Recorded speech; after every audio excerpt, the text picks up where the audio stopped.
বিকেলটা হলে মনটা কেমন ফুচকা ফুচকা করে, তাই ঝটাপট রেডি হয়ে বুলেট জুতো পরে আমার স্কুটি নিয়ে বেরিয়ে পড়লাম। দেখো তোমাদের কাছে এটা সাইকেল মনে হতে পারে, কিন্তু আমার কাছে এটা স্কুটি, কারণ দিদি দিয়েছে বলে কথা। আমি তো কলেজ পাস, এটা আমার বোনের। সাইকেল চালাতে চালাতে এতটা হাঁপিয়ে পড়েছি যে হেঁটে হেঁটে যেতে হচ্ছে শেষকালে। কখন যে ফুচকা দোকান দেখতে পাবো গাইস।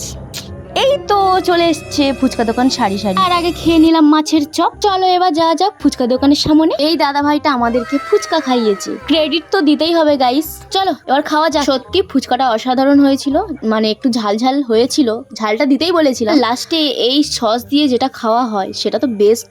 তো এখানে আমি খেয়ে নিচ্ছিলাম। ফুচকা খেলেই হালকা তো একটু ঝাল লেগেই থাকে। ঝাল কমানোর জন্য পাশে রয়েছে আইসক্রিম দোকান, তাই সেখান থেকে আমরা আইসক্রিম কিনে নিয়ে খেতে থাকি। আর তোমরাও কমেন্ট করে জানাবে যে কে কে আমার মতো ফুচকা লাভার আছো। তো এখানে আমরা কিনে নিয়েছিলাম আইসক্রিম, যেটা ছিল রাবড়ি ফ্লেভার। খাওয়া দাওয়া কমপ্লিট, চলো বাড়ি যাবো এবার। দেখা হচ্ছে নেক্সট কোনো মিনি ব্লগে। তো টাটা সবাইকে।